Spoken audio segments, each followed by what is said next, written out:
Buatnya sinten mriki berapa juga? Kau tangannya rektor. Yang lainnya biar dibagi. Oh nih, Pimpinan-pimpinan. gak provokator nih. Assalamualaikum warahmatullahi wabarakatuh. Warahmatullahi wabarakatuh. Bismillahirrahmanirrahim. Rabbi shrah li sadri wa yassir li amri wa hlul 'uqdatam min lisani. Allahumma shalli wa sallim ala sayyidina Maulana Muhammadin wa ala alihi wa sahbihi ajmain. Amma ba'du. Ini yang saya hormati pertama, pengatur saya ini Profesor Dr. Haji Maskuri. Yang cara ngomong tidak kayak profesor, tapi kayak jurkam.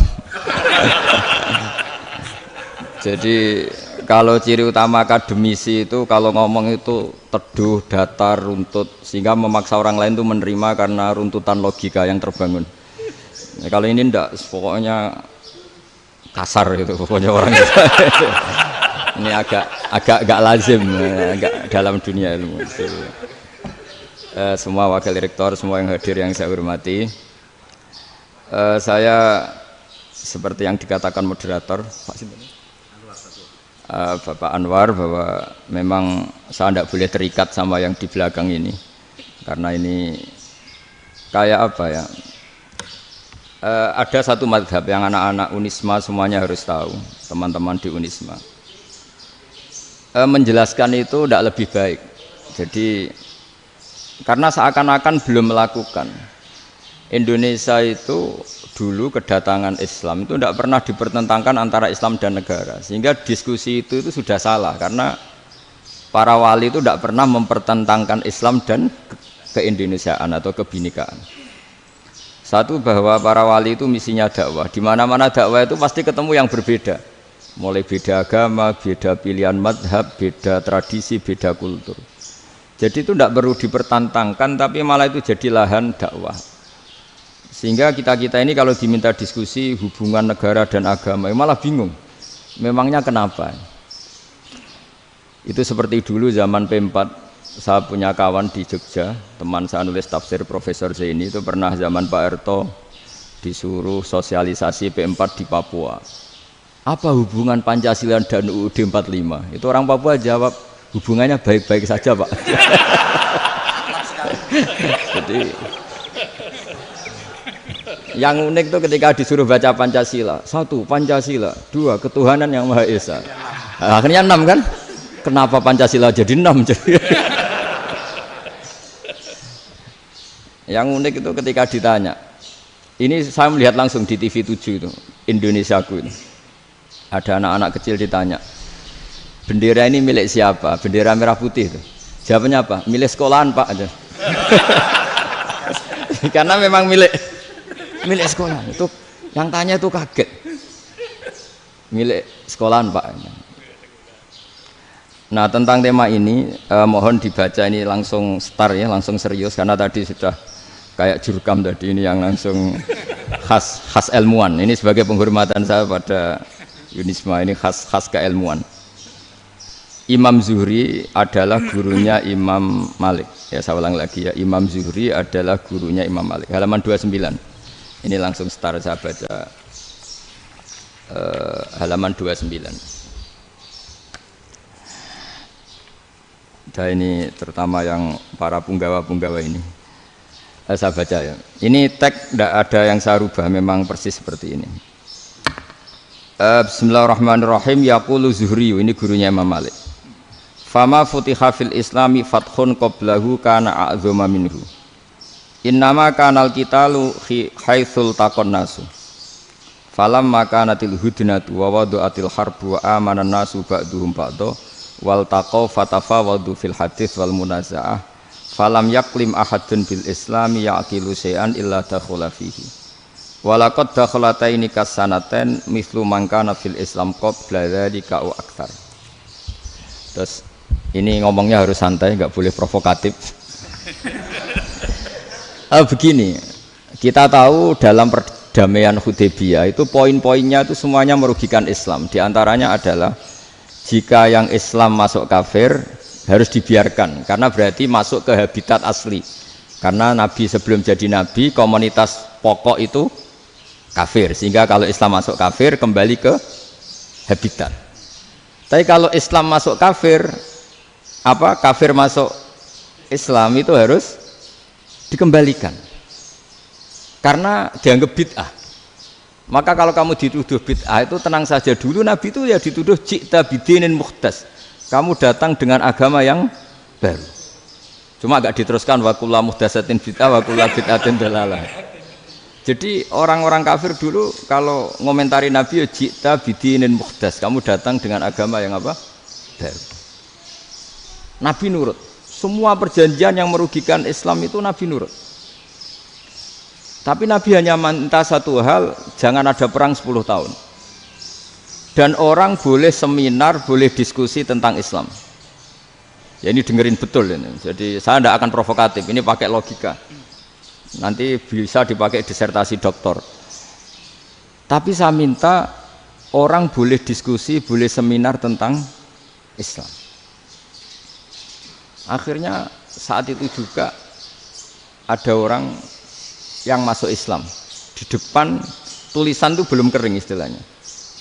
Datang ke situ namanya Abu Jandal bin Suhail bin Amr. Itu datang ke Nabi, ya Rasulullah saya ini mau masuk Islam. Kata orang-orang kafir, ini pertama Muhammad, kamu komitmen enggak sama perjanjian? Kalau kamu komitmen harus kamu kembalikan. Nabi bilang, ya Abu Jandal kamu kembali ke mereka, ke habitat mereka, yaitu menjadi kafir. Di komunitas kafir maksudnya. Akhirnya nangis. Umar, Sayyidina Umar itu mendekati Abu Jandal, kemudian memberi isyarat supaya ngambil pedangnya. Jadi isyaratnya wong ini baca ora wis. Maksudnya orang-orang kafir. Tapi Abu Jandal enggak mau. Singkat cerita akhirnya kembali ke komunitas kafir. Tapi yang dikatakan Imam Zuhri cara analisis. Ini enggak bisa pakai provokatif, harus pakai analisis. Innama kanal qitalu haitsul taqon nasu. Yang namanya perang itu menjadikan orang tidak berpikir jernih. Ini poin yang diambil oleh Rasulullah. Kalau dibahasakan Nabi curi kesempatan, masuk Nabi dikatakan mencuri, meskipun itu hanya bahasa ya. Enggak mungkin lah kita bahasakan seperti itu. Saya ulang lagi ya. Kenapa ada perang berkesinambungan sampai tahun ke-8 Hijriah? Mulai tahun kedua ada perang Badar sampai tahun 8 Hijriah itu perang terus. Nabi sama orang kafir perang terus. Akibatnya apa Pak Profesor? Namanya perang itu ya nggak kau bermikir. Pokoknya agar ketemu Islam perang, Islam ketemu kafir perang nggak kau bermikir. Padahal Islam itu bisa diterima oleh akal sehat, harus lewat diskusi, lewat pengamatan, lewat pemikiran, lewat pengendapan berpikir. Makanya Nabi tahu ini masalah besar. Kalau orang perang terus, itu gak kober mikir Islam, tidak sempat diskusi tentang Islam. Makanya Nabi hanya minta satu poin. Oke, perjanjian ini saya turutin semua, tapi saya minta orang kafir semuanya boleh mendiskusikan Islam, boleh seminar tentang Islam. Mereka bilang iya, pada pikiran mereka kan diskusi paling piye. Ternyata betul, ada diskusi. Terus temanya gini, kira-kira bener di Muhammad Abu Jahal. Terus Tuhan Muhammad sama Tuhan Abu Jahal itu keren mana? Diskusi. Tuhan Muhammad itu khaliqus samawati wal ardi, yang menciptakan langit bumi. Sebagaimana kampanyenya Muhammad. Ya mereka masih jangkar bilang Muhammad. Kalau Tuhan kita, ya berhala itu yang kita bikin, yang kadang rusak, yang kadang kudanan, terus lemutan, pokoknya terus diskusi. Kita kok bener pengirannya Muhammad. Terus Muhammad Abu Jahal. Mulai dhisik Muhammad itu ratau bodoh nih. Mulai dulu Muhammad tuh gak pernah bohong. Abu Jahal, waduh, wis bodoh nih ngongkonan. Wis ribet kan? Dan semua diskusi itu mengarah ke kebenaran Islam. Wah, akhirnya ngomong kafir sing tokoh-tokohnya cara Jawa yuk.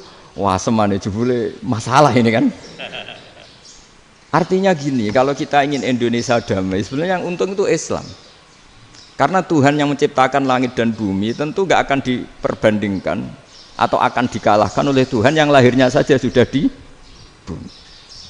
Misalnya kita menjual Tuhan Allah, siapa itu yang menciptakan langit bumi, yang ada sebelum langit bumi?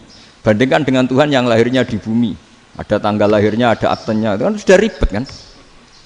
Begitu juga kalau memperbandingkan tokoh. Muhammad itu siapa?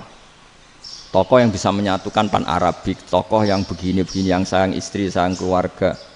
Dibandingkan dengan tokoh Abu Jahal, Abu Lahab yang Corong Jawa penggaweane ngrugekno orang lain. Akhirnya orang itu mulai tertarik sama Islam. Makanya kata Az-Zuhri pakai bahasa dulu, falam yaklim ahadun bil Islam. Tapi kalau sekarang yang populer itu bahasa yatakallam. Sebenarnya yang benar itu bahasa kalimah yaklimu kalaman, karena masdarnya itu kalam, berarti sulasi nopo mujarrad. Tapi di fiilnya itu mujarradnya enggak kelaku. Jadi di fiilnya takallama yatakallamu, tapi untuk masdarnya yang kelaku kalaman. Jadi ini agak unik, agak enggak lazim. Mestinya kan takallama yatakallamu takalluman, tapi di masdarnya kalam populer, tapi di fiilnya tidak populer. Saya teruskan ya. Ini penting sekali. Jadi menjual Islam, kalau boleh dibahasakan menjual, itu tetap enak dalam kondisi damai. Karena kalau kita perang, itu bawaannya kalau ketemu ya perang. Kalau ketemu perang, sehingga orang itu rakober diskusi loh. Saat benernya Islam sampai kafir itu bener di. Karena tidak kober diskusi, tidak sempat diskusi, orang yang milih yang kafir. Karena yang mayoritas yang kuat. Sementara Islam zaman itu lemah. Lah Nabi itu yang diminta hudnah, yang penting kita damai. Terus orang boleh mendiskusikan benar mana kita dan mereka. Ya setelah diskusi ya tadi kan nggak mungkin Allah yang begitu keren hebat pencipta langit bumi dibandingkan berhala yang mengurus dirinya sendiri saja tidak bisa. Walhasil terus orang mulai tertarik sama Islam dan aturannya nggak boleh dilarang diskusi itu. Nah makanya saya pernah ditanya beberapa profesor di Jogja, Gus suatu saat kalau kampus paling keren di Jogja ini ada Islamic Studies, kemudian pengajarnya dari berbagai agama, ini riskan nggak bagi Islam? Saya jawab, asal yang didiskusikan Islam itu nggak masalah, yang repot itu nak umat Islam. Karena kalau umat Islam yang jadi percontohan, banyak raja yang dolim, banyak pemimpin muslim yang dolim, terus identik dengan Islam itu jadi dolim kan ribet. Ya kalau pas umat Islam, kalau Islam yang kumat kan jadi masalah kan. Nah ini kan terus jadi beda umat Islam sama Islam yang lagi apa? Kumat. Singkat cerita terus Islam mendapat posisi yang luar biasa. Nah makanya di sini diistilahkan falam makanatil hudnah, ketika ada perdamaian wa amanan nasu ba'dum ba'do, orang merasa aman, itu fatafawadu fil hadis wal munazaah. Mereka berdebat, munazaah itu berdebat. Keren mana konsep Muhammad dengan konsep Abu Jahal? Keren mana konsep Tuhannya Muhammad dengan Tuhan kita? Terus diskusi dan mereka akhirnya ikrar, wah yang benar ya Muhammad lah. Di mana-mana Tuhan tuh ya sebelum langit dan bumi, di mana-mana Tuhan ya punya reputasi menciptakan. Masa Tuhan reputasinya diciptakan, kayak berhala dan sebagainya. Ibadah juga gitu. Ibadah wong kafir itu kalau tawaf itu telanjang, ibadah Muhammad santun pakai pakaian. Terus akhirnya mereka mulai tertarik Islam. Sehingga saya lihat di beberapa tafsir, saya memang tidak akan ngomong yang tidak serius, ngergani Unisma ben sawangane pemikir serius. Di Quran itu sampean lihat di tafsir Tobari itu ada ayat bal naqzifu bil haqqi 'alal batil fayadmaghuhu fa idza huwa zahid. Qadzafa itu kalau di kamus tak lihat itu takallama bila dalilin. Qadzafa itu ya pokoknya sekenanya. Artinya gini, kebenaran Islam atau kebenaran hak itu kamu taruh sekenanya saja itu tetap menang. Apalagi kamu taruh secara teratur, kamu taruh sekenanya saja itu tetap menang. Sehingga di sini banyak sahabat yang hidup di Cina. Sekarang juga banyak orang alim yang milih hidup di Amerika, banyak orang alim yang milih hidup di Inggris. Dan mereka pede, percaya diri karena kebenaran itu kamu letakkan di mana saja, itu tetap akan menang, akan menemukan momentum kemenangannya. Misalnya gini, contoh paling gampang. Dulu para peneliti, saya ulang lagi dulu para peneliti itu ya datang kemana-mana, termasuk Ibnu Battuta, termasuk Ibnu Khaldun, ya semua peneliti itu suka neliti. Setelah diteliti, Quran itu satu-satunya kitab suci yang membicarakan sains, misalnya tentang falak, tentang astronomi, tentang asal-usul kejadian manusia, kejadian makhluk. Juga bicara tentang geografi, geologis, semuanya. Sementara kitab lain hanya cerita tentang mawaid wal hikam wal ibar. Jadi diteliti kayak apa, pada akhirnya hak ini yang menang. Bal naqzifu bil haqqi 'alal batil fayadmaghu fa idza huwa zahid. Saya berkali-kali cerita, ada ulama yang ahli matematika. Ketika ditanya kenapa kamu suka ngajar matematika, sampai muridnya itu ragu ini guruku mlebu swarga ta ora, penggaweane mulang matematika. Tapi para muridnya bermimpi bahwa Imam Amudi itu disuruh ngajar para malaikat. Dan itu pede betul dia. Kata Allah, ini ulama saya yang iman kepada saya setingkat iman kamu. Jari malaikat itu tidak mungkin Gusti, kita menyaksikan langsung engkau sementara ini di bumi, nggak nyaksikan jenengan. Kenapa bisa sepede dan seyakin itu? Akhirnya Imam Amudi disuruh ngajarin matematika. Jadi Anda kalau profesor itu nanti harus sempat ngajari malaikat, itu baru benar-benar profesor. Jadi nanti di akhirat ngajari siapa? Malaikat. Jadi ada seminar yang melibatkan banyak malaikat, narasumbernya itu seorang profesor. Itu ketika kenapa engkau begitu yakin kalau Allah itu Tuhan dan Allah itu Al-Wahidus Shomad.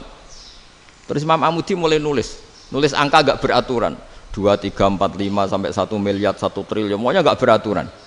Kata beliau, nisbatus naini wassalasa ila ma la nihayatalaha iku nisbatul far'i ilal asli. Mbok angka sebanyak apapun, 2 dibanding 1 ya far'ul wahid, 3 dibanding 1 ya far'ul wahid. Semua angka yang enggak terhingga pun dibanding 1 semuanya far'ul wahid.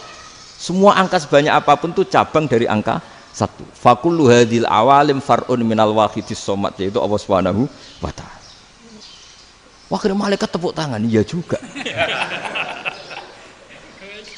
Jadi begitu juga ada ulama itu ahli gambar. Saya dulu ngaji sama Mbah Mun Al-Husunul Hamidiyah, itu kitabnya itu banyak gambarnya. Dan gale gambar yang ngawur betul, mangga ahli gambar. Saya epol, sempurna lele. Semua gambar bangunan, gambar sapi, pokoknya gambar. Ternyata dia menemukan Tuhan itu dari gambar. Gambar serapi ini atau seruwet ini sama. Gambar rapi sama ruwet itu sama kalau dalam pandangan tauhid. Dimulai minan nuqtah al-wahidah. Kowe cek gambar sing rapi sing indah, cek gambarmu elek, dimulai dari 1 titik, dan titik ini nuqtatil wujud, yaitu Allah Subhanahu wa ta'ala. Jadi nak cara ahli tauhid gak penting gambare apik, menang lomba atau ora penting. Butuhe hadis surah ini gambar baik yang rapi maupun ndak adalah min nuqtah dari 1 titik.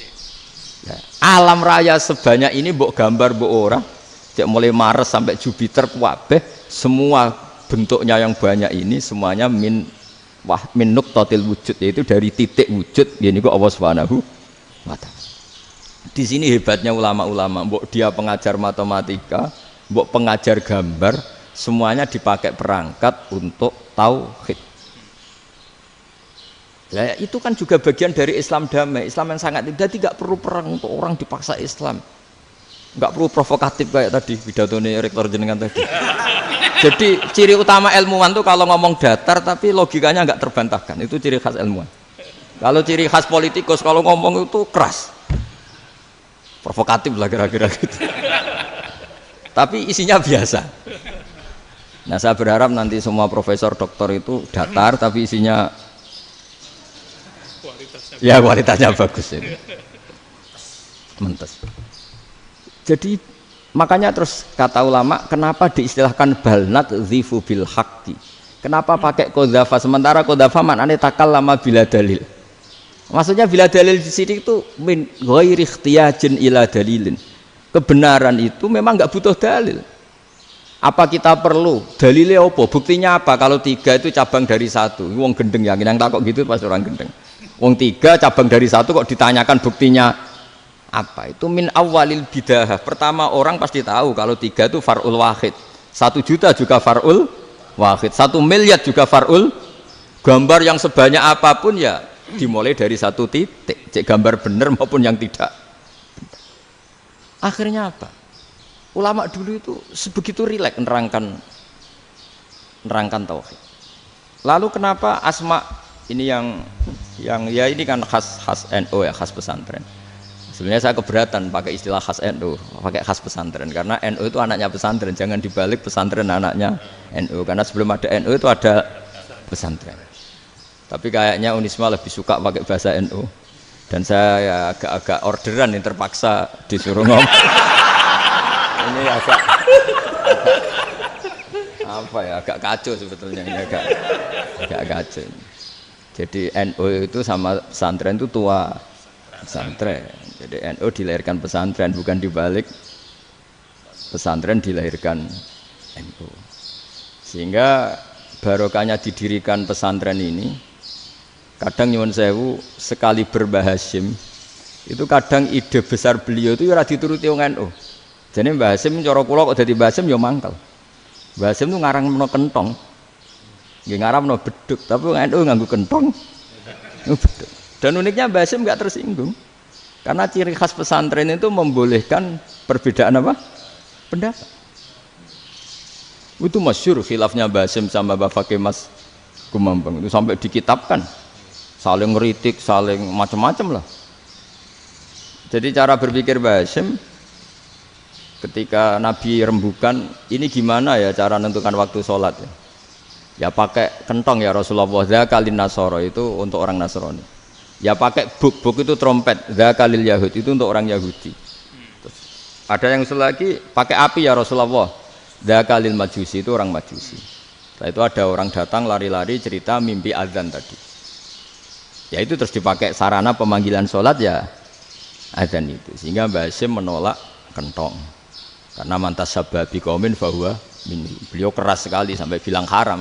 Beliau judulnya ya haram, Al-Jasus Antakhrimin Nakus. Setelah naskah itu sampai ke Mbah Fakih Mas Kumambang di Gresik situ, di daerah Dukun situ. Dulu nggak ada WA ya, jadi sampainya ya lama. Makanya saya sampai sekarang nggak punya WA, karena ya saya ulama kan, kalau WA-an terus ya jadi ulama. Nggak jadi ulama, main WA-an terus itu. Nah itu termasuk rektor nggak kau bermikir itu mesti kebanyakan WA. Karena kan otaknya didikte oleh sesuatu yang masuk, sesuatu yang dilihat itu kan pasti mendikte kita. Beda kalau yang enggak WA-an kan mikir apa kita yang menentukan. Kalau WA-an kan kita ditentukan. Mau mikir anaknya butuh apa gara-gara WA informasi Jakarta mikir Jakarta. Padahal secara kewajiban ngapain kamu orang Malang mikir Jakarta? Gara-gara WA mikir Jakarta belum selesai ada berita di Sulawesi, mikir Sulawesi. Habis itu mikir NTT. Makanya semua orang sekarang merasa tokoh nasional gara-gara informasi yang masuk itu nasional. Jadi Mas Yo RT yang mikir gimana Gus Indonesia kok. Padahal RT loh. Sampai lupa kalau dia itu RT. Jadi semua orang sekarang merasa tokoh nasional. Dan itu gara-gara apa coba? Akhirnya semua orang juga punya ide tentang nasional. Harusnya negara itu gini-gini. Jebule wonge sing duwe ikon itu sapa? RT. Ribet kan? Saya teruskan, setelah naskah itu sampai ke Kiai Fakih Mas Kumambang, beliau itu marah besar. Ini harus dilawan, dan saya bukan karena benci Mbah Hasyim. Beliau teman saya ketika ngaji Kiai Mahfud di Mekah. Jadi Mbah Fakih dan Kiai Hasyim itu teman ketika ngaji di Mekah. Secara ngelawan tuh lucu, gak ilmiah, tapi gak ilmiah wong alim tetap ilmiah. Di mana-mana serupa itu tidak sama. Ya kalau mungkin zaman Nabi di Madinah itu, zaman itu kentong itu identik dengan milik Nasrani. Di Indonesia beda. Pos kampling ya kentong, kebakaran ya kentong, wae sarapan orang di LP ya pakai kentong. Jadi tidak ada jaminan kalau kentongan itu identik dengan Nasrani. Lalu haramnya di mana? Yang di mana-mana tasabuh itu identik. Ini tidak identik. Mulai masalah kan? Mulai masalah. Jadi beliau gaya judul Hazruus. Hazruus itu kepala bergeleng-geleng. Sekarangan kok ngene jadi sekarangan kok provokatif gitu. Nah. Dan itu Mbah Hasyim ya hormat Mbah Fakih hormat Mbah Hasyim. Saya sendiri secara pribadi itu lebih suka pendapat Mbah Hasyim sebetulnya. Karena bagi saya sholat itu sakral. Ya sudahlah kalau sakral ya dipanggil dengan sesuatu yang sakral yaitu kalimat thayyibah azan. Tapi saya tidak akan bilang kalau kentongan itu haram. Karena kalau haram alasannya mirip orang Nasrani. Sementara pos kampling ya pakai kentong, ada banjir ya kentong, ada kebakaran ya kentong. Jadi tidak identik untuk misa atau untuk sholat ala Nasrani. Tapi itu dulu ya rileks saja. Dua beliau itu ya saling menghormati, padahal saling kritik. Dan dulu ulama yang beda madhab itu ya saling menghormati. Imam Syafi'i itu kalau sholat di kawasan Masjid Abi Hanifah ya tidak kunut. Ketika ditanya kenapa kamu tidak kunut sementara engkau berpendapat kunut itu sunat, ikroman di hadal madhab, saya sangat menghormati madhab. Imam Ahmad bin Hambal itu berpendapat kalau orang pakai bekam, pakai iftisot atau hijamah itu batal sholatnya. Sementara Imam Syafi'i mengatakan tidak batal apa sholatnya atau wudunya tidak batal. Tapi Imam Ahmad itu ditanya, apa kamu makmum Syafi'i? Bagaimana mungkin saya tidak makmum sama wali kutub seperti Imam Syafi'i? Padahal menurut keyakinan Imam Ahmad ini sholatnya batal. Ini habis ikhtijam udah wudu. Tapi tetap saja beliau. Karena perbedaan pendapat di furu' itu lazim.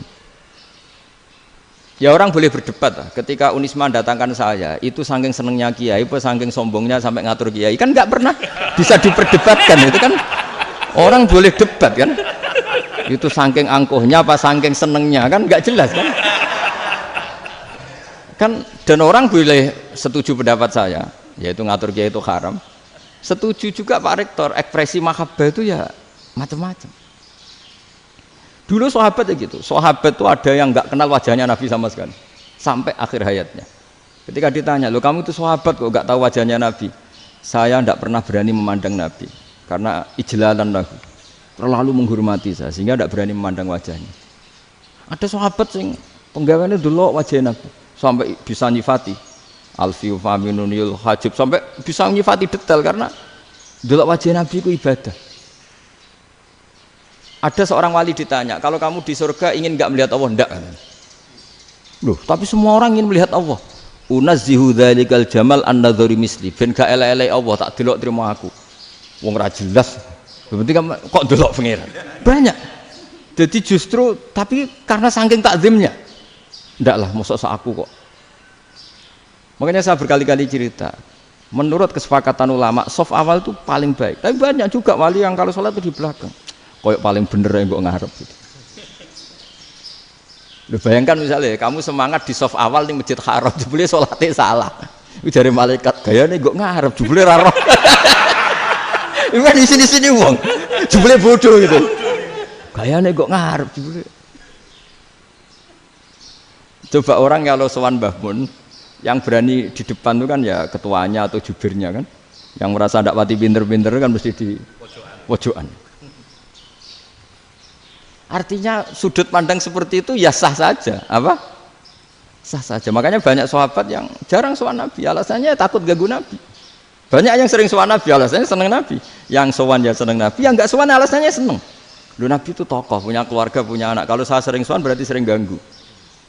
Yang sering sowan dia alasan ini khazanah kita harus istifadah. Jadi zaman dulu dia biasa dua sahabat, yang satu milih mahabbah itu milih sering sowan, yang satu juga mahabbah milih tidak sering. Karena pertanyaannya bisa dibalik kan, sering sowan apa sering ganggu coba. Nabi Abedar, assalamualaikum. Nabi nimang cucunya, assalamualaikum. Ayo bener yang sowan apa bener yang enggak kalau seperti itu. Akhirnya terus diatur sedemikian rupa oleh Quran. Walau annahum sabaru hatta takhruja ilaihim lakana khairal lahum. Jadi sahabat kalau mau sowan Nabi ya nunggu di sufah. Kalau Nabi keluar berarti milik publik. Sekali masuk ke dalam tidak ada sahabat yang berani sowan. La tadkhulu buyutan nabi illa ayyudzana lakum. Kalau soal sampai masuk dalam harus nunggu dipanggil. Karena sekali Nabi masuk dalam itu milik privat keluarga, milik istrinya, milik cucunya, milik keluarganya. Jadi Nabi sekali keluar ke ruang itu berarti milik publik. Itu terus jalan tengah. Karena kalau langsung masuk, bayangkan saya itu sering menyaksikan. Mbah Mun habis ngaji 2,5 jam ngaji Jalalain, baru masuk, assalamualaikum. Padahal yai mungkin mau ke kamar mandi, mau ini itu. Jadi dulu itu Quran sangat modern. Sebelum ada dokter ngatur tamu, rektor ngatur tamu itu Islam sudah modern.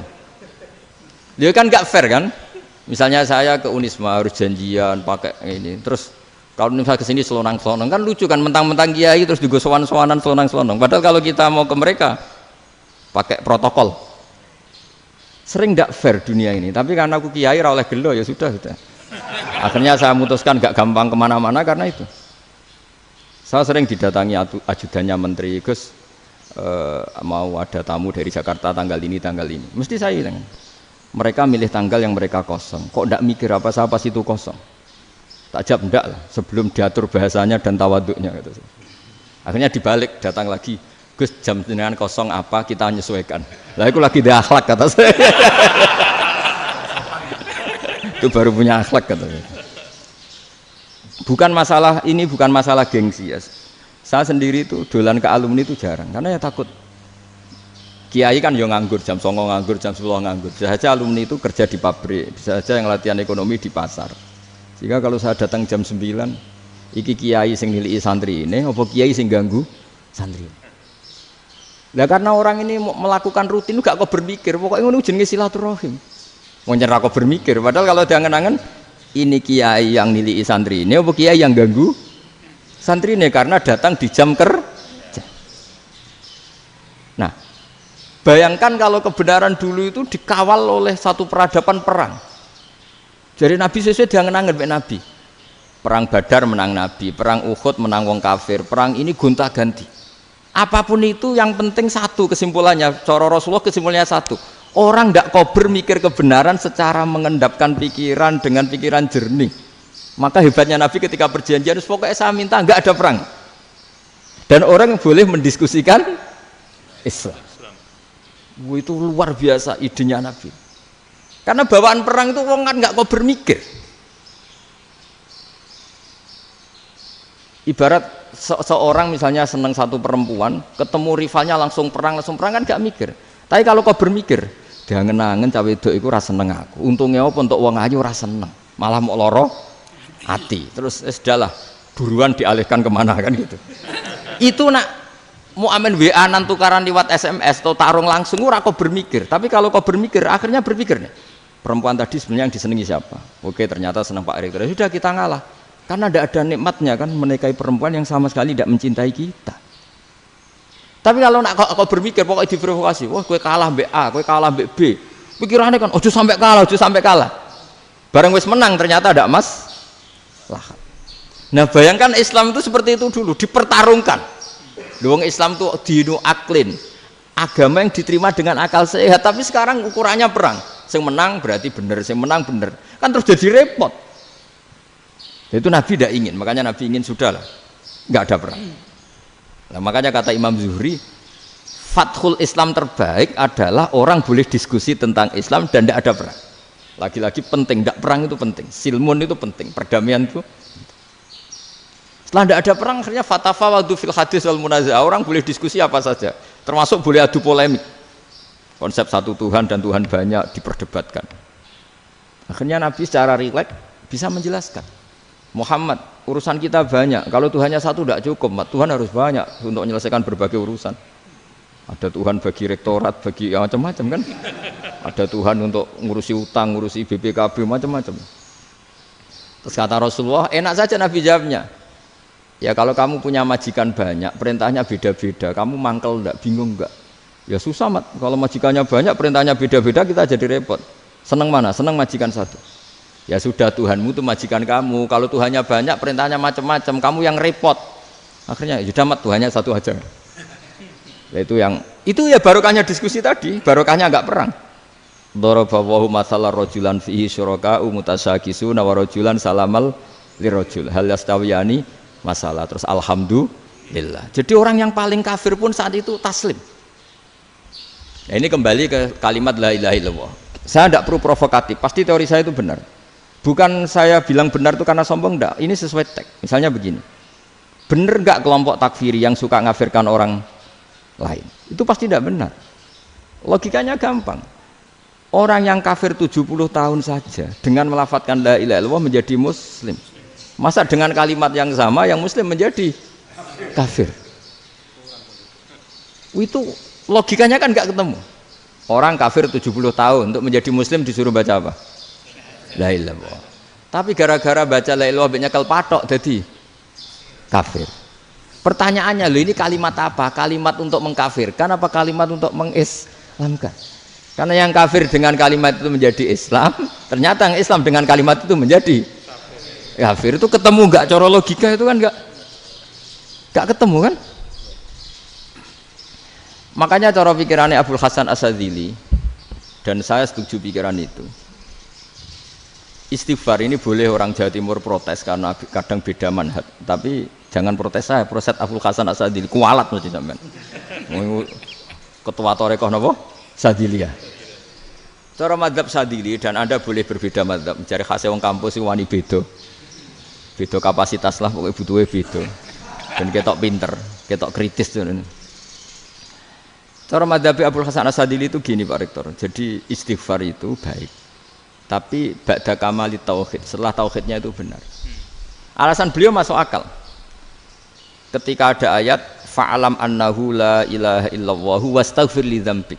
Bihadil kalimah. Jadi orang boleh istighfar itu setelah tauhidnya benar. Alasannya Abdul Hasan As-Sadili begini. Qul lil ladzina kafaru iyantahu yughfar lahum ma qad salaf. Katakan kepada mereka yang kafir, sekali mereka tidak kafir, maka otomatis dosanya masa lalu diampuni. Pertanyaannya, yang bisa menghentikan kekafiran itu kalimat apa? La ilaha illallah.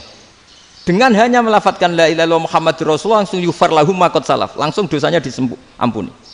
Berarti yang menjadi pengampun dosa lah, penyebab pengampunan itu apa? La ilaha illallah. Itu bahkan orang kafir belum istighfar. Di ayat itu kan Allah gak mensyaratkan setelah la ilaha illallah istighfar baru diampuni, enggak. Asal la ilaha illallah langsung yughfar lahum ma qad salaf. Saya ulang lagi ya, jelas ya. Jadi qul lil ladzina kafaru iyantahu yughfar lahum ma qad. Nah, sekarang iyantahu, mereka berhenti dari kafirnya. Syaratnya pakai apa? La ilaha illallah Muhammadur, itu langsung yughfar lahum ma qad. Artinya apa? Ghufranullah itu bisa didapat hanya dengan mujarrodut tauhid, yaitu hanya dengan melafadzkan kalimat thayyibah. Dan sahnya istighfar juga berdasar kalimat thayyibah itu. Misalnya gini, orang kafir sebelum Islam melafadzkan astaghfirullah, astaghfirullah, astaghfirullah, kira-kira diterima enggak? Enggak kan? Karena syaratnya istighfar ba'dat tauhid. Nah, makanya dalam madzhab Sadili istighfar itu setelah la ilaha illallah. Karena cara pandang ya seperti itu. Jadi fa'alam annahu la ilaha illallah wastaghfir li dzambi. Jadi dengan kebenaran tauhid saja ini sudah cukup kita insya Allah layak diampuni. Karena innallaha la yaghfiru ayyusyraka bihi wa yaghfiru ma duna dzalika liman yasha. Jadi orang yang tauhidnya benar itu bisa diampuni Allah asal tauhidnya benar. Itu Allah ngendikan liman yasha wa yaghfiru ma duna dzalika liman yasha. Dawe Imam Suyuti walam yakun liman yastaghfir. Jadi orang yang bertauhid secara benar meskipun gak sempat istighfar itu tetap potensi diampuni. Karena bawaan tauhid itu sudah menjadi layak diampuni. Kayak orang kafir sekali ngelafadzkan kalimat tauhid mbok gak istighfar langsung diampuni. Nah, karena melihat seperti itu terus orang berlomba-lomba memperbanyak jumlah ngelafadzkan la ilaha illallah. Jadi kita yang alim, kita semua, saya tidak bilang saya, kita termasuk yang di pinggir-pinggir saya ngaku alim ora masalah lah soalnya. Kita semua yang alim-alim itu tahu bahwa la ilaha illallah itu super. Sudah bawaannya tauhid, juga punya kelayakan diampuni. Nah, kemudian nasib kita agak sial. Malah kalimat ini dituduh bid'ah, dituduh khurafat. Mergo Nabi enggak pernah tahlilan, Nabi enggak pernah. Nabi enggak pernah tahlilan, kalau diartikan Nabi ora tau maca la ilaha illallah, nek gak kalimat itu. Nah, ini provokatif ini. Jadi ini sudahlah keanehan-keanehan ini kita terima karena ciri utama wali, ciri utama ulama itu wa'udhu fisabili, harus pernah disakiti. Jadi kalau Unisma sakit kalau dituduh apa? Dituduh bid'ah itu berarti belum calon ulama. Calon ulama itu wa'udhu fisabili, harus disakiti. Jadi kalau kamu disalahpahami itu ya harus santai. Provokatif tadi. Iya, termasuk provokatif tadi. Termasuk diatur tadi itu. Jadi kalau cara berpikir kan, karena mereka itu memang kalau kita turutin itu memenya itu terlalu, kadang menghujat kita itu enak ya jadi KNU, ada orang mati datang, kiainya dapat makan, dapat rokok, terus pulang. Jadi apa? Terus kita kayak tersangka terus. Kita kan kayak tersangka terus, tertuduh terus itu. Terus yang orang NU ya memenya juga nggak kalah ekstrimnya. Boleh ya ajaran orang nggak boleh ngasih gitu. Berarti boleh dong ajaran kikir.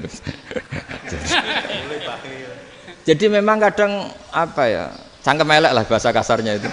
Itu memang kadang lebih mengenakan kalau kita datang ke acara mayat kan dapat makan, dapat minum. Kalau yang sohibul bed rokok ya dapat rokok. Kalau kiainya dapat wajib, kadang 20.000, kadang 50.000. Terus memenya itu kok setega itu ya ada orang meninggal kok malah kita makan-makan. Seakan-akan kan kultur ini biadab kan gitu.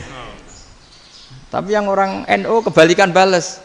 Oh ternyata nggak boleh ya mayat disodakoi, ternyata nggak boleh ya orang dermawan. Berarti Islam membolehkan medit ya gitu. Modus ini kan. Tak angen-angen itu luwih mandi timbang takbir ya kan. Karena ini kan memicu emosi kan. Memicu apa? Emosi. Nah, tapi saya kalau disuruh bela mana itu tidak ada yang saya bela. Ya seorang sudah lah kalau mau nganggur saja sudah itu. Ya tapi itu memang apa ya, itu khazanah Islam, ada yang kritik, ada yang enggak. Ya itu memang khazanah, ya biasa aja kalau saya biasa. Karena dulu ulama itu sudut pandangnya itu ya seperti itu. Ada yang ulama suka ibadah itu sholat, ada yang milih apa tidur.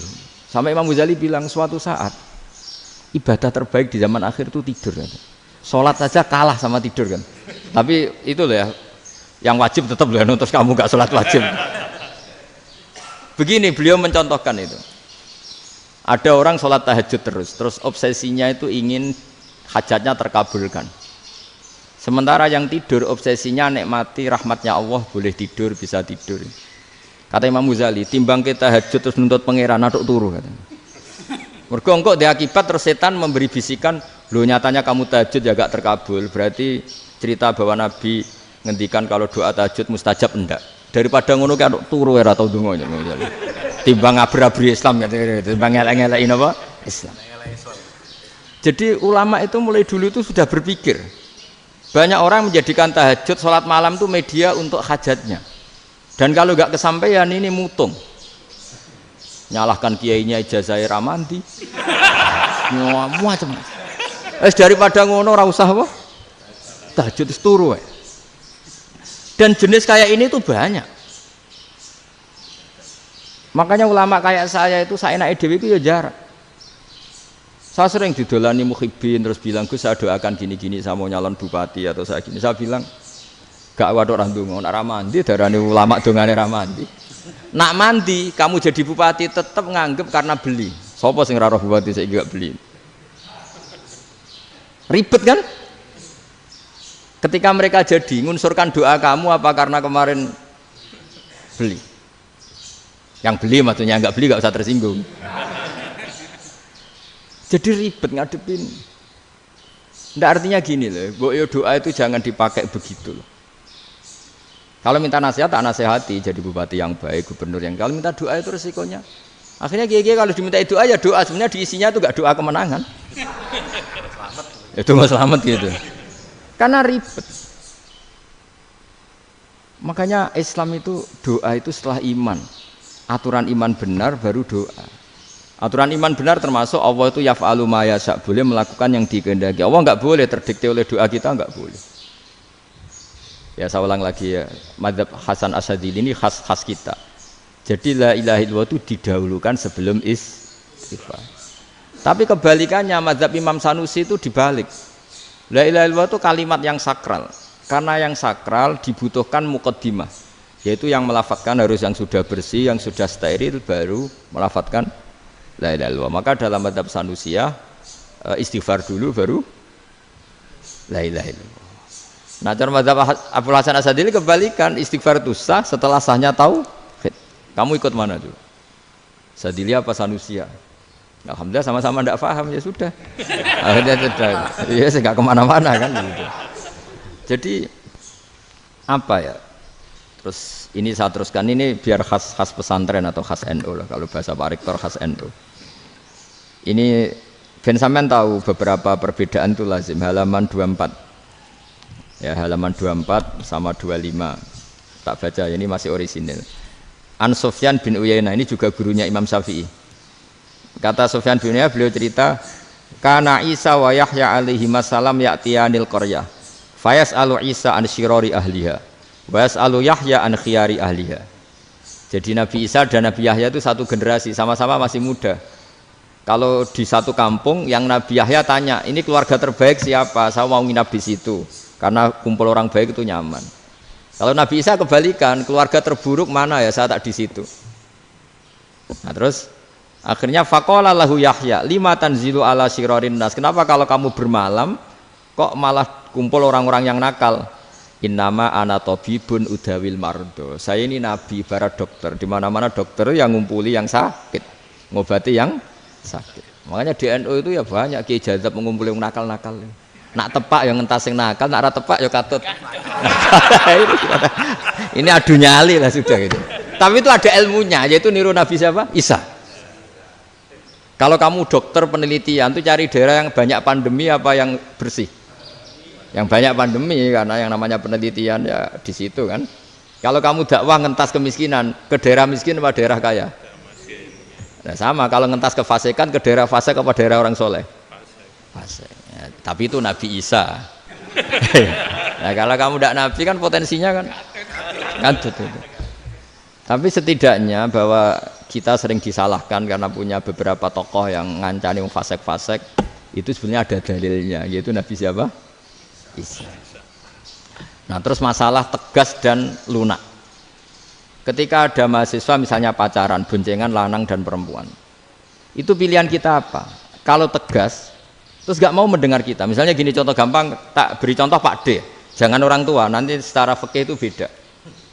Nah, ini kan kita orang pesantren, nah, biasa ngaji fikih detail. Kamu Pak D seorang perempuan, mahasiswi misalnya, sering pacaran. Setiap ke situ sama pacarnya kamu diam saja. Padahal kamu dosen keislaman. Mesti pawanaan kamu nyimpulkan, ternyata pacaran itu tidak apa-apa. Buktinya Pak D itu tidak negur, menengahi. Ini berarti as-sukut alal mungkar.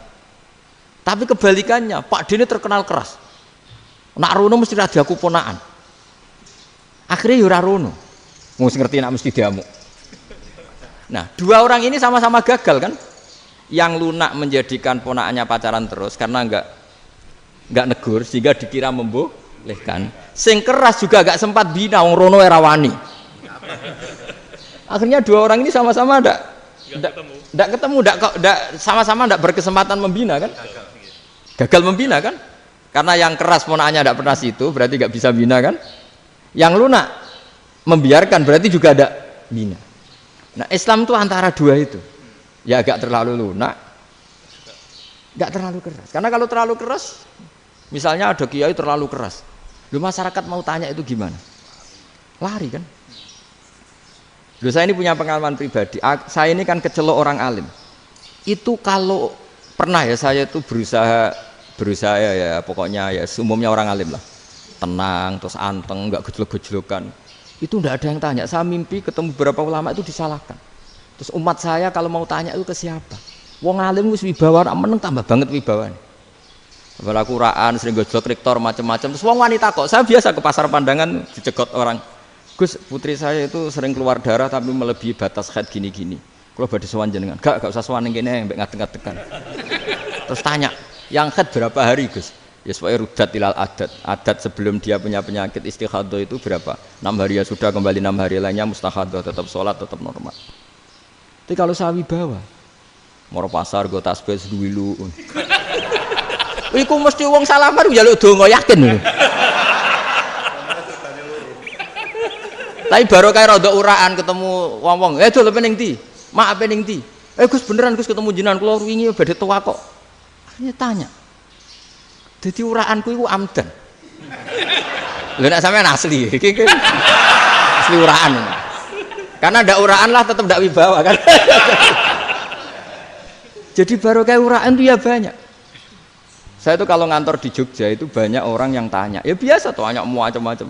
Karena saya uraan. Ke pasar ya orang, bahkan di bis sering ketemu orang. Wah beneran Gus kalau badhe sowan jenengan badhe tanya ini. Ya sudah di sini aja.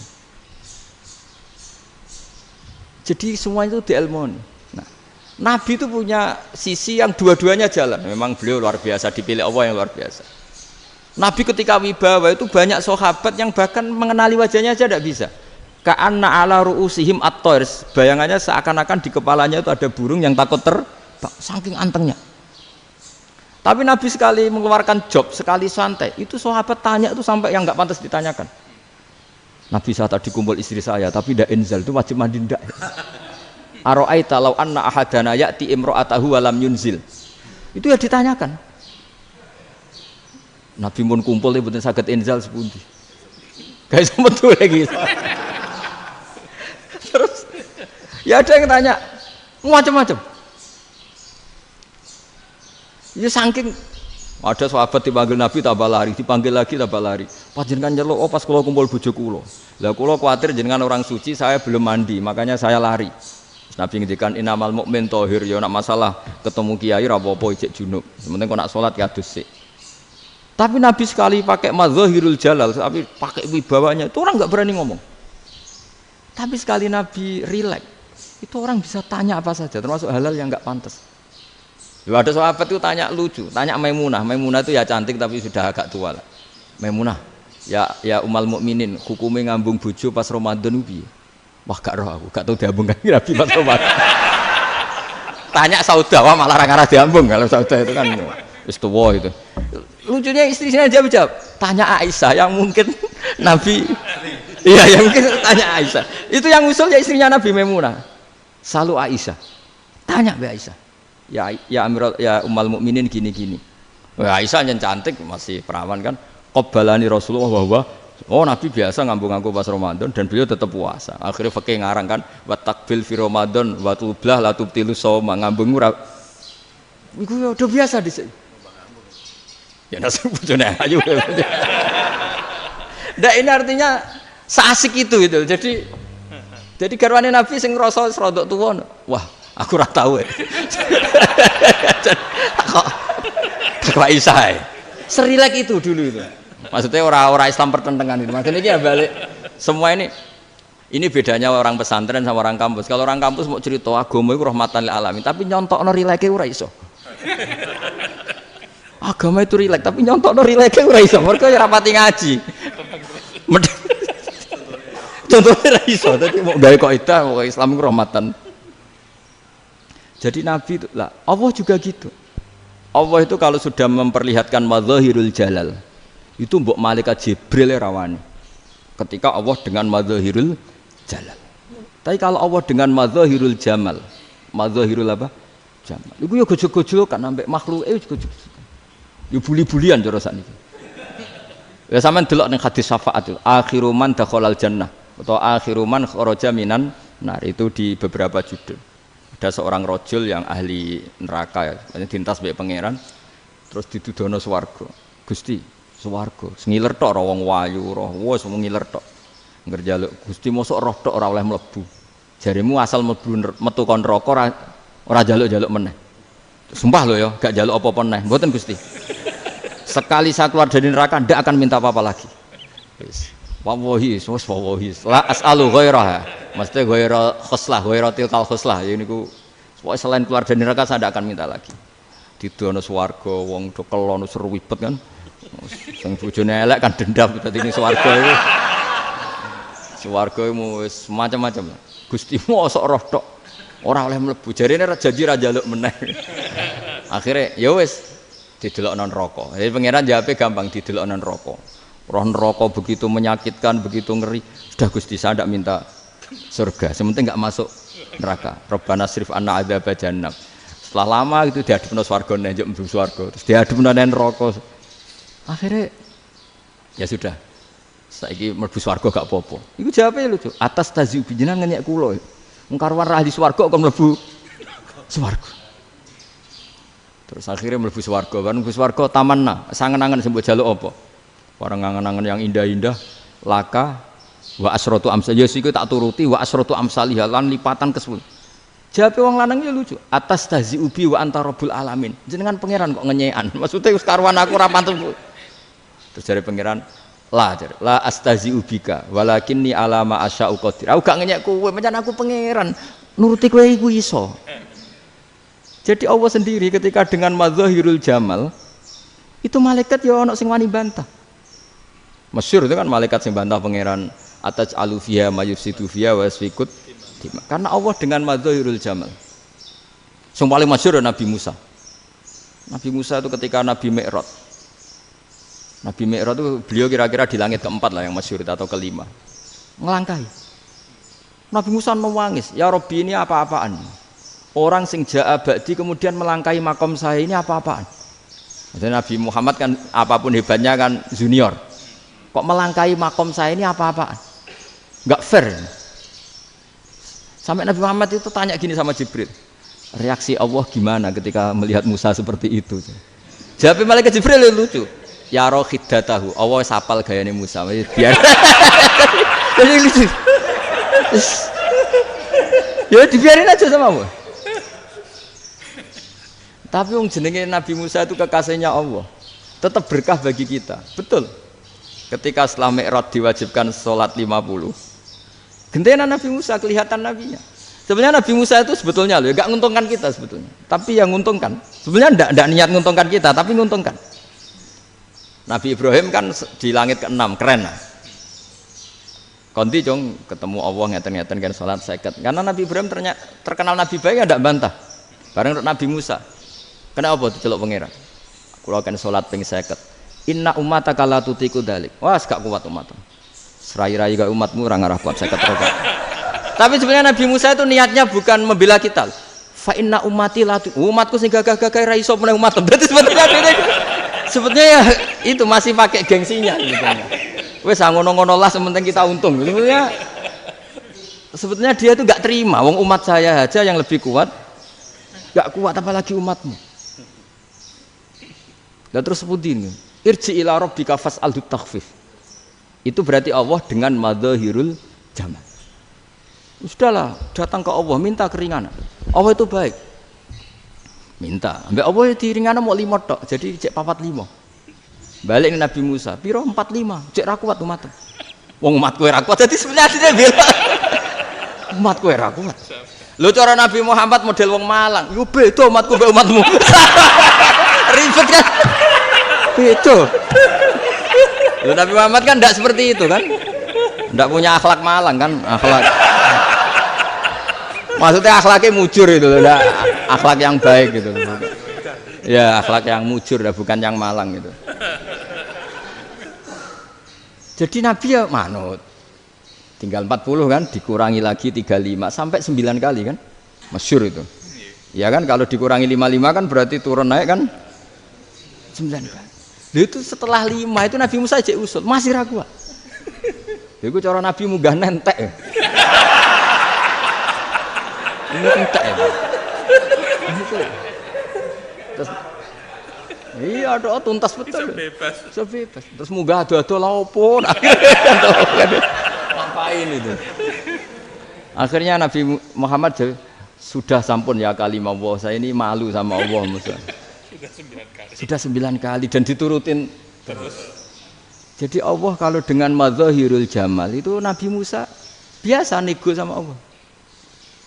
Tapi ketika Allah dengan madzahirul jalal itu Nabi Musa enggak berani. Yaitu di hadisus syafa'ah. Hadisus syafa'ah ketika manusia datang ke Nabi Adam, ya'tuna Adam. Ya Adam anta abul basar ngene isfa'li lana inda rabbik. Kamu saya minta mensafaati kita. Nabi Musa, Nabi Adam inna rabbi qad ghadibal yawma ghadaban lam yaghdab qablahu mislah wa la yaghdab ba'dahu mislah. Ini Allah sedang murka besar dan tidak akan murka seperti ini lagi. Sudah saya tidak berani, nafsi. Nabi Ibrahim enggak, termasuk Nabi Musa ketika itu ya enggak berani. Karena Allah dengan madzahirul jalal. Itu Nabi Musa enggak berani. Sudah saya sendiri itu pernah salah. Yaitu saya membunuh seseorang yang enggak disuruh oleh Allah membunuh itu. Yang pas jotosi orang Kipti. Akhirnya datang ke Nabi Muhammad. Pas ke Nabi Muhammad, Allah dengan madzahirul jamal. Dengan madzahirul jamal sampai Kanjeng Nabi ngendikan analah saya akan memintakan syafaat kalian. Terus fa ahmadu rabbi bima hamida allamaniha rabbi. Saya muji Allah dengan pujian-pujian yang orang lain tidak tahu, hanya saya yang diajari, kata Rasulullah. Ya di sini menurut banyak ulama termasuk kitab yang saya baca, kenapa Muhammad sebagian namanya Ahmadu. Itu dari af'al tafdil fa Muhammadun ahmadu min ghairihi. Muhammad Rasulullah itu kalau muji Allah di atas cara mujinya Nabi yang lain. Jadi Ahmadu bukan dari fi'il mudhari' lil mutakallim tapi dari af'al apa? Tafdil. Fa Muhammadun ahmadu min ghairihi. bahwa Kanjeng Nabi Muhammad SAW itu cara mujinya Allah di atas pujian para nabi. Makanya di sini Sayyid Ali Zainal Abidin kalau muji hamdal hamidin wa fauqa hamdil hamidin. Jadi pujian saya ini di atas rata-rata cara mereka apa? Memuji. Yaitu sirinya apa? Nabi itu tahu bahwa akhirat itu tidak bisa batasi Allah. Kamu tidak bisa nyemprit Allah. Allah, ini akhirat loh. Amal sudah tidak manfaat. Ingat itu. Tidak bisa seperti itu. Allah itu nggak bisa tunduk sama konstitusi yang bernama akhirat. Artinya Allah meskipun di akhirat tetap duwe hak yaf'alu ma yasa atau yaf'alu ma yurid. Nggak bisa kamu terus wah ini akhirat amal ra iso dikirim wong mati, amal ra iso dikirim. Ya pangeran kok mbok atur.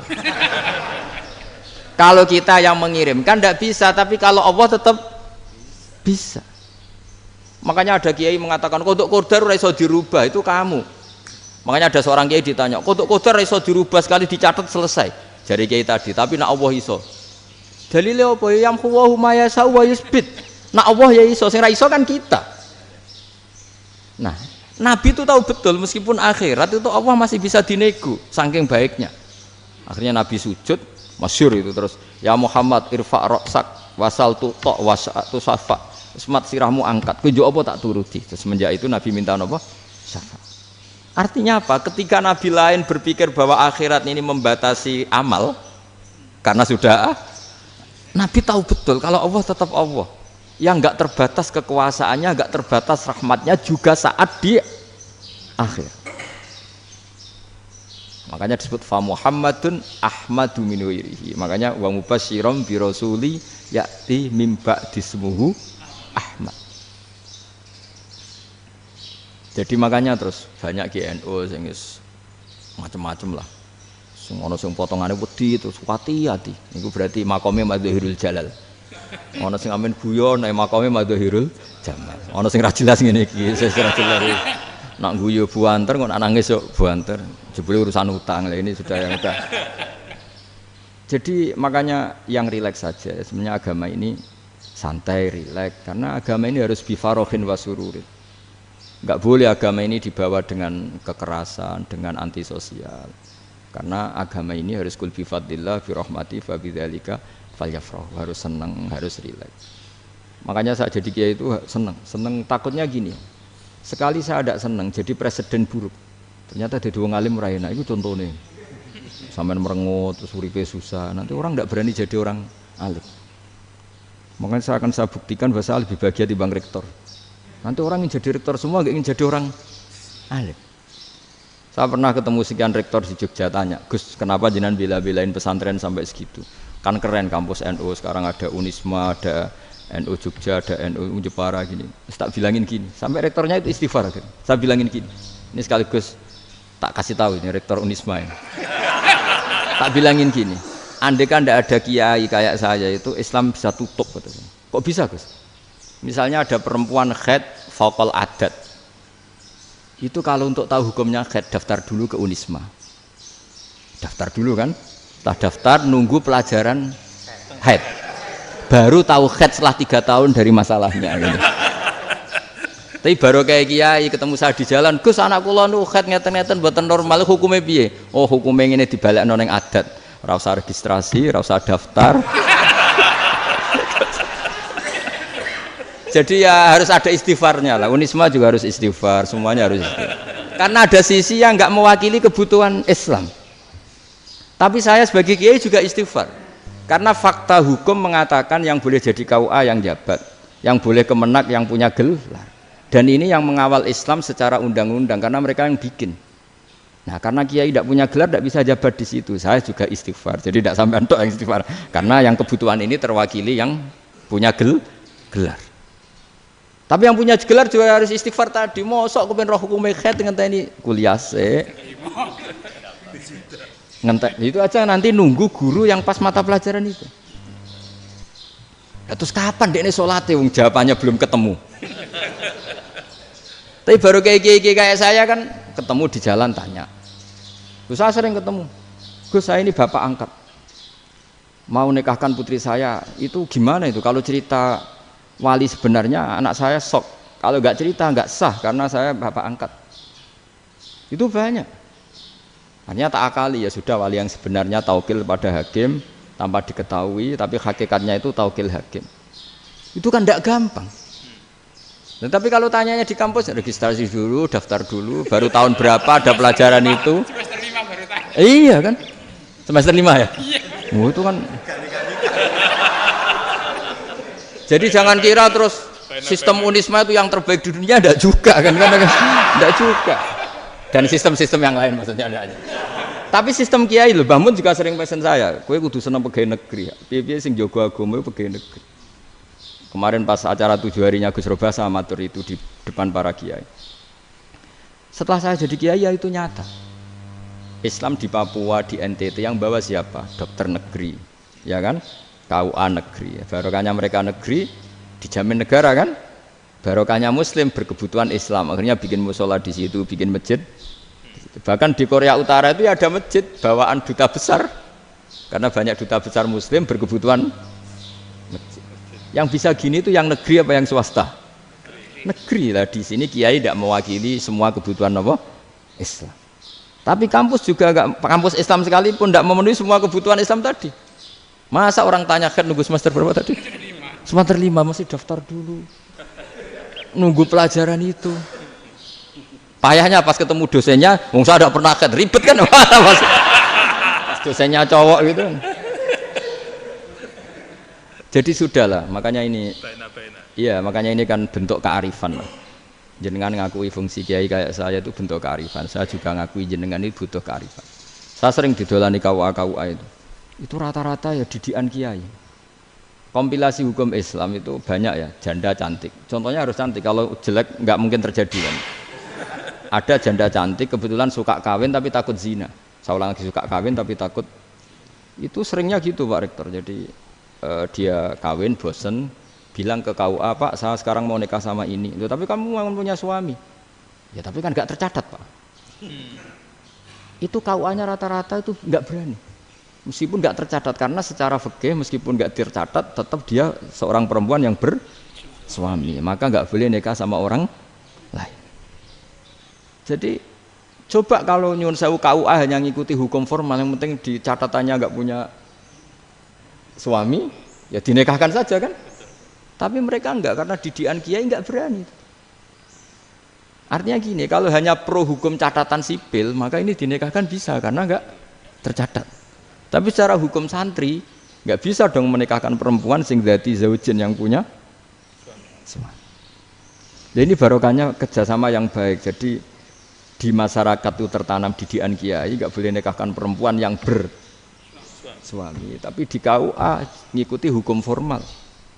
Dan di Indonesia itu KUA itu rata-rata konsultasinya ya sama kiai, sehingga ya nggak berani akhirnya, meskipun aku ya udah mlebu rokok Mbak, gak iso.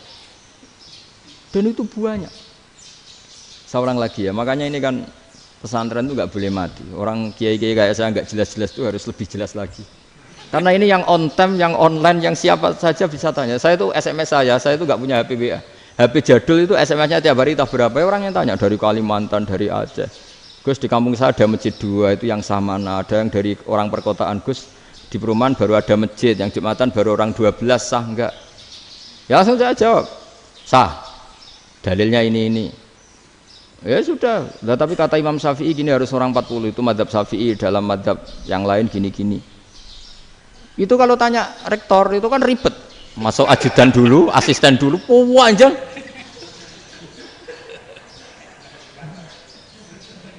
Wah itu kan ribet kan? Manggil dosen dekan VAI dipanggil, dekan VAI nggak mau langsung jawab, cari dosen yang nekuni itu. Usul fikih saya nekuni itu baru seminar, nunggu dulu Mbak ini orangnya baru. Panjang kan? Bisa tutup Islam kalau kesuwen. Coba kalau tanya kiai kan enggak ketemu di jalan. Dulu Mbah Zubair kata Mbah Mun, saya termasuk santri yang diapresiasi Mbah Mun. Dhisik Mbah Zubair yang ngono, anak nong takok pesuan gak oleh. Gak takok ning kene. Saya biasa ditanya orang ngadeg-adegan. Ya alhamdulillah ilmunya cukup, kalau gak cukup ya kok sik. Jadi sebetulnya orang sopan itu ya agak-agak ada yang ditutupi sebetulnya.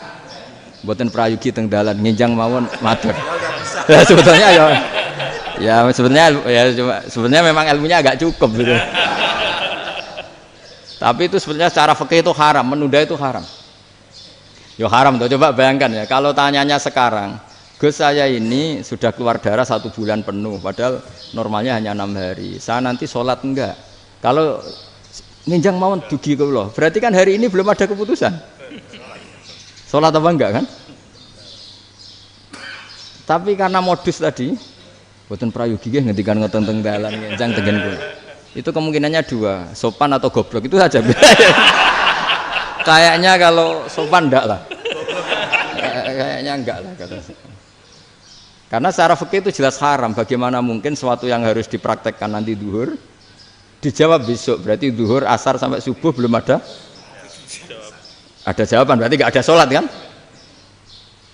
Makanya dibutuhkan orang-orang alim yang kultural seperti ini, dan NU menghormati kultural. Tapi Mbah Mun juga sangat menghormati Islam formal karena tadi produk-produk formal itu bisa dilembagakan oleh negara dan itu kita ikut untung. Makanya Mbah Mun itu kalau punya tamu KUA, punya tamu polisi sampai pejabat itu.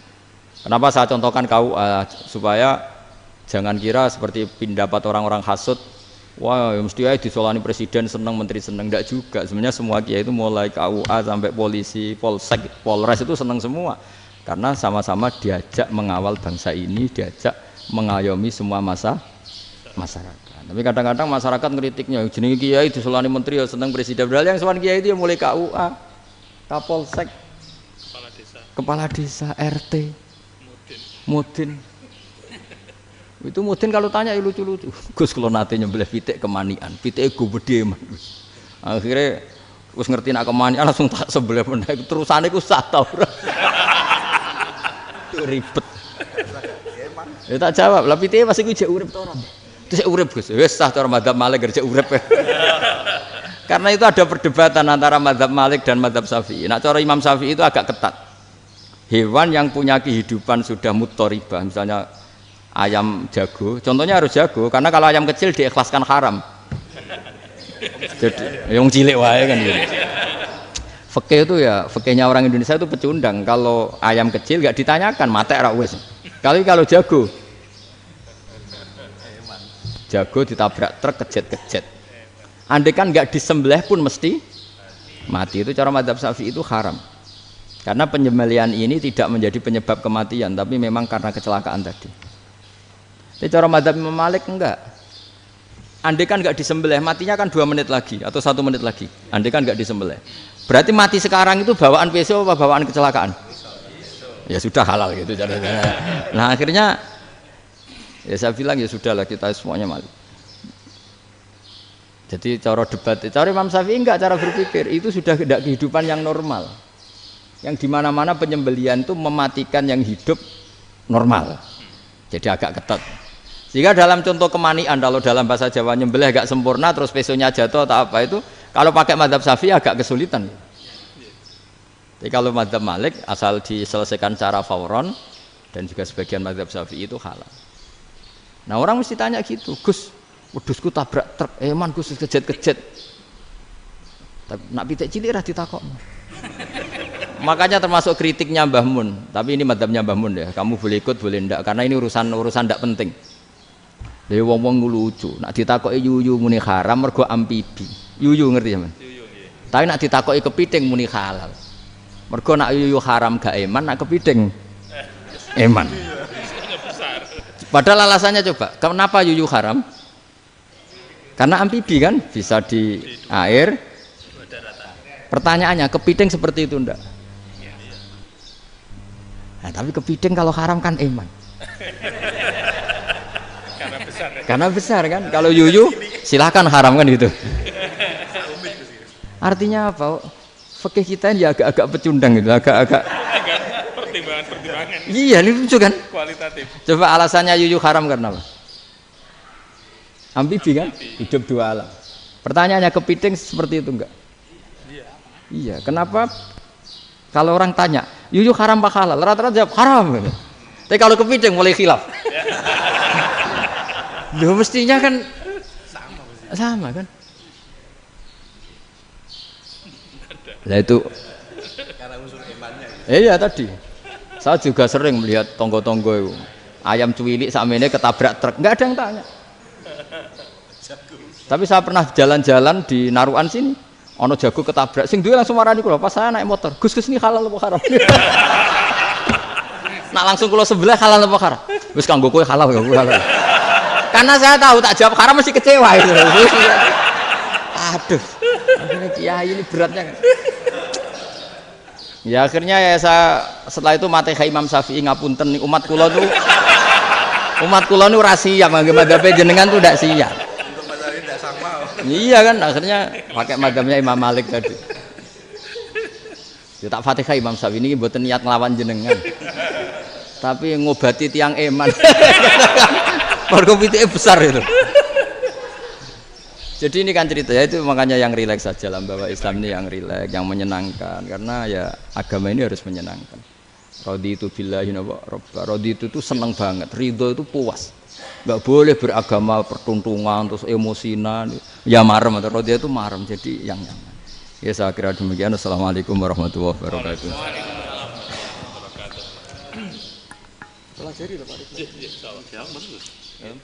Pun. Alhamdulillah. Satu aja yang di sini benar. Oh, satu aja. Syarat. Nggih, tambah syarat. Jadi mungkin ada satu pertanyaan aja. Satu saja. Bukan keluhan. Bukan keluhan. Ini mumpung Gus Bak pada Madhohirul Jamal. Iya, Madhohirul Madhohirul Jamal. Sebentar lagi sudah jalan. Sebentar lagi sudah Madhohirul Jalal. Jadi gak kena ditakoni. Monggo setunggal mawon. Ya bagus. Ini gini, ambil. Nggih. Ampun dawa-dawa terus ya Gus. Ya jaga lagi ya. Assalamualaikum warahmatullahi wabarakatuh. Saya Fadil, alumni Unisma yang kuliahnya paling lama. Masih di jalanan. Gus, pertama saya muhibin jenengan ngikuti 3 tahun terakhir kayaknya. Sepertinya ketika Mbah Hasyim Asy'ari hadir di tahun 1900-an sampai mendirikan itu kok suasananya sama seperti Gus Baha hadir di tengah-tengah situasi genting Indonesia ini. Saya kira yang memunculkan nama Gus Baha di banyak media online yang saya amati itu malah awalnya dari kelompok bukan kita gitu. Dan itu kami melihat bahwa apakah nanti 1926 dan 2026 satu abad NU, saya kok termasuk orang yang punya apa ya semacam harapan gitu Gus Baha bisa ya mungkin kalau beliau Mbah Hasyim Rois Akbar, sekarang Rois Am, nanti ada istilah barulah tengah-tengah antara Rois Am dan Rois Akbar. Karena setiap satu abad harus ada mujadid dan kami berharap Enggak, kamu aja tak angkat. itu yang pertama, artinya mohon maaf Gus. Yang kedua soal saya termasuk orang yang cukup iskal dengan peristiwa Nabi, kalau banyak disebutkan itu kisah Nabi Khidir atau Khodir yang dari 3 cerita itu hanya satu cerita yang saya masih agak bingung soal di situ anak kecil itu pakai kalimat, kalau di Al-Quran itu pakai kotala, jadi pakai anak kecil itu dibunuh seperti itu. Jadi ada istilah yang apakah memang saat itu ada syariat yang membolehkan atau memang ada sesuatu yang secara dari Allah Subhanahu wa taala memang itu dibolehkan untuk Nabi Khidir. Jadi di antara semua cerita itu saya yang agak iskal yang itu. Kalau yang kisah soal membocorkan itu mungkin masih bisa masuk ya, tetapi apakah sudah ada ilmu psikologi yang sangat tinggi sehingga kalau ada anak-anak yang idiot itu atau apapun istilahnya yang sekarang itu boleh dilakukan tindakan begitu gitu. Nah ini saya lebih provokatif dari Pak Rektor biasanya. Nggak, artinya mohon maaf karena pemahaman saya ada dua pendekatan ilmu yang masuk, satu seperti Nabi Musa, yang satunya seperti Nabi Khidir. Mudah-mudahan ada sedikit penjelasan. Siap Gus, terima kasih. Dan yang terakhir mudah-mudahan karena Indonesia situasi terakhir saya kira kita ketahui lagi pandemi seperti ini Gus, jadi saya juga ingin pendapat Gus Baha, apakah ini situasi pandemi corona itu Allah sedang madhohirul jamal atau madhohirul jalal? Terima kasih. Assalamualaikum warahmatullahi wabarakatuh. Assalamualaikum warahmatullahi wabarakatuh. Monggo langsung mawon Gus. Ini provokatif ini kayak.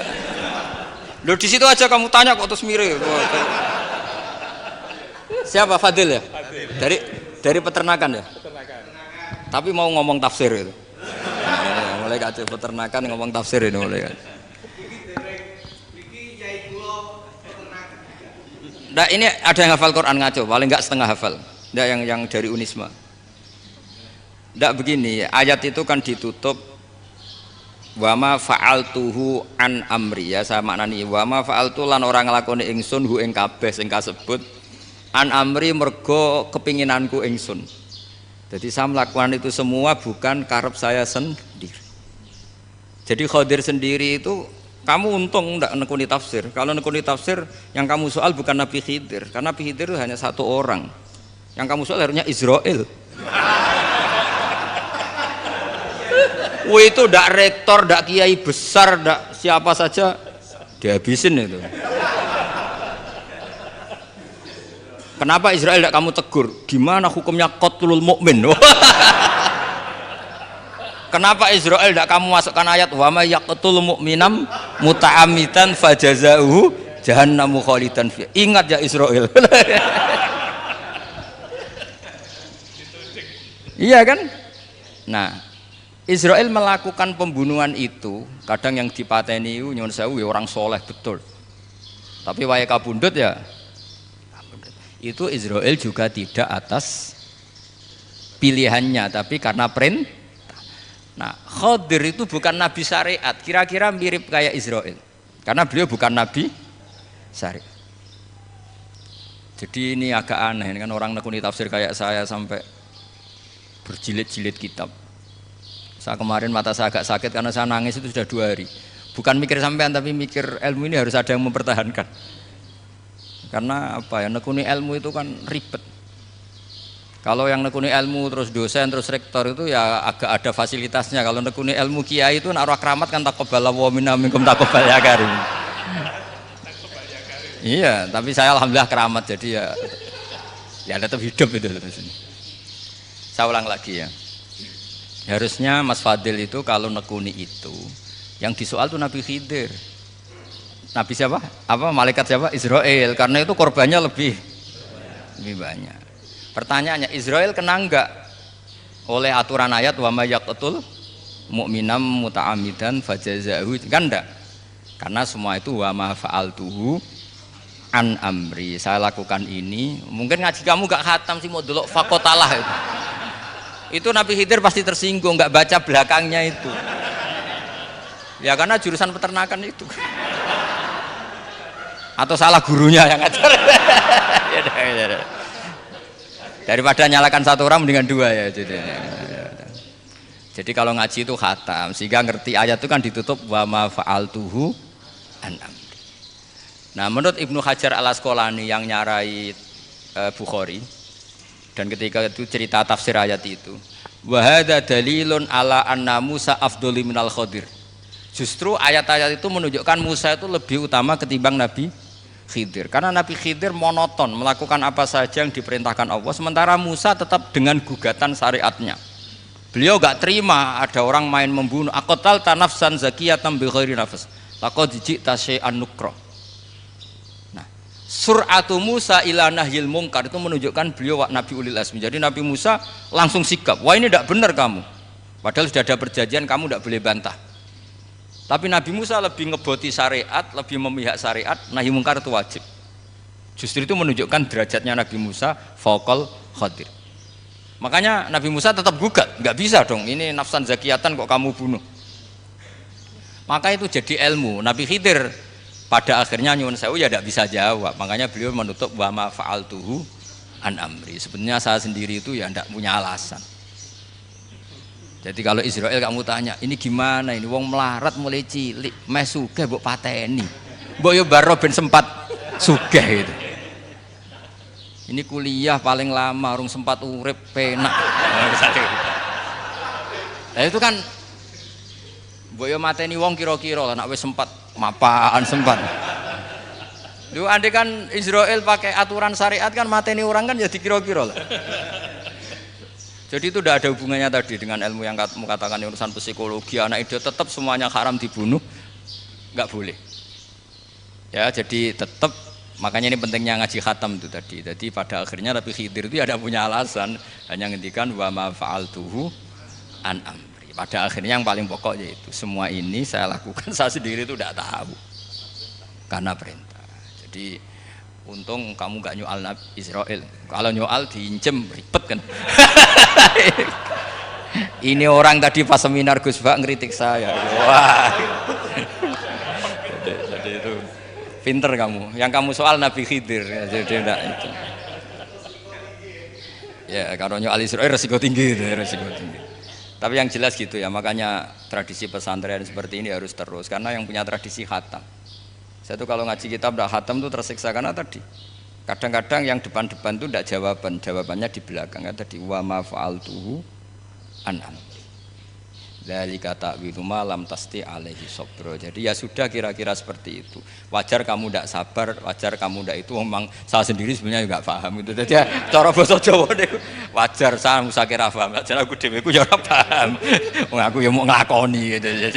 Jadi sebetulnya sama-sama ada itu kan. Ini jenis wa ma fa'altuhu an amri. Udah ya? Ya sudah. Sudah ya? Nggak perlu dijawab katanya beliau. Baik Bapak Ibu semuanya yang saya hormati. Dan saya tidak harus menyimpulkan. Karena kalau menyimpulkan malah itu mendukuri ulama kan gitu.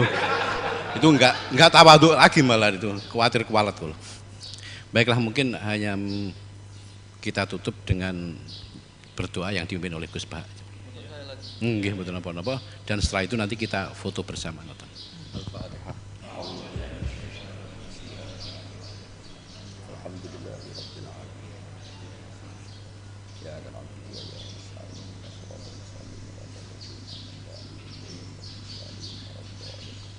nahmaduka ya ghafur ya syakur wa salli wa sallim ala sayyidina Muhammad wa ala alihi wa sahbihi ajma'in.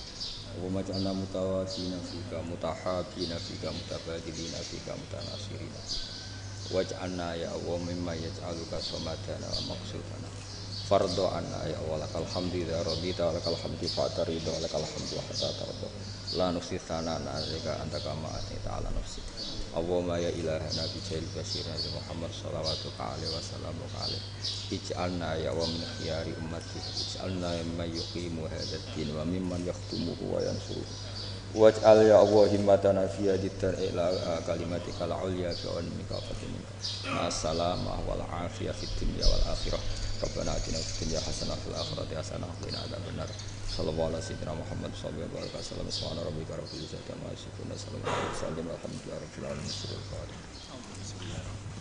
Bismillahirrahmanirrahim.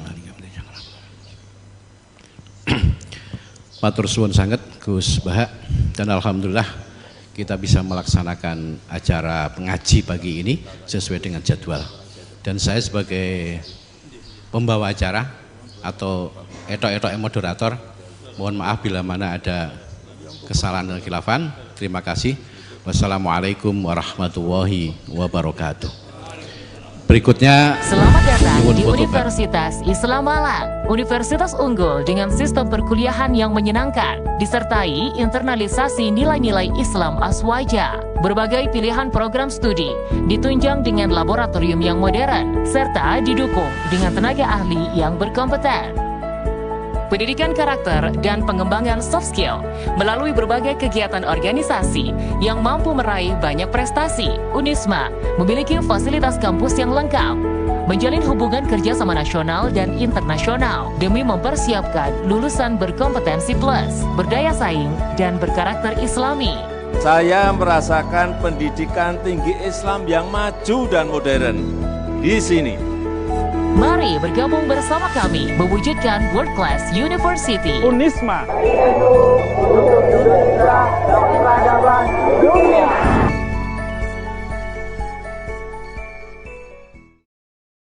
Sallallahu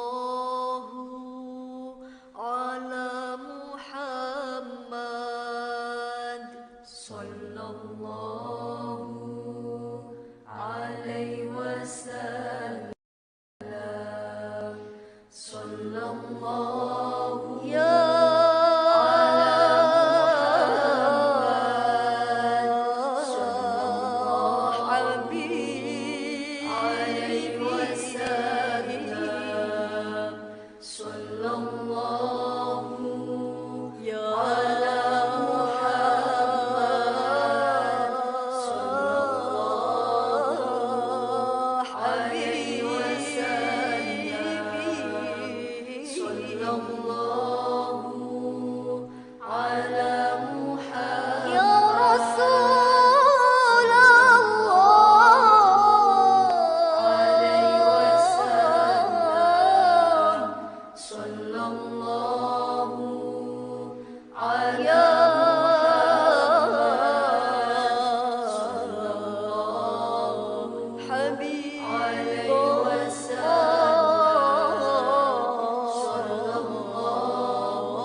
سيدنا محمد صلاة ترغب وتناشد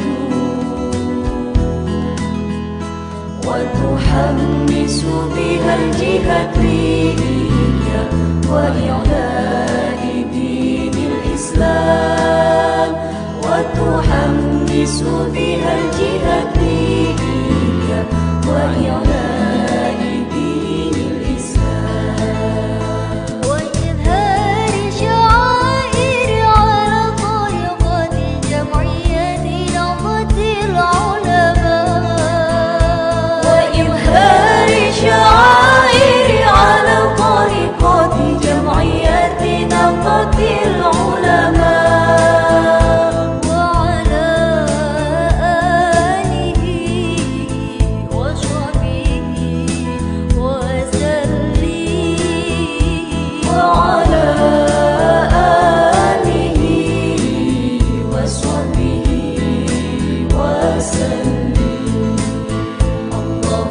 صل على سيدنا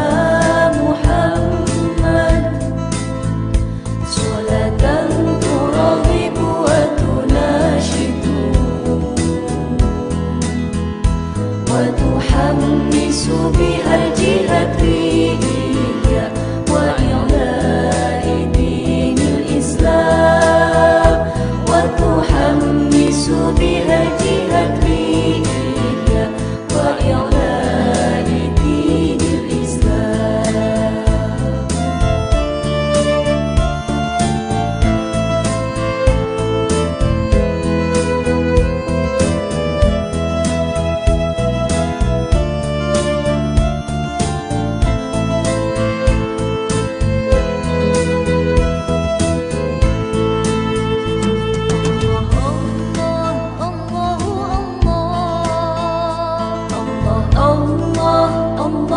Allah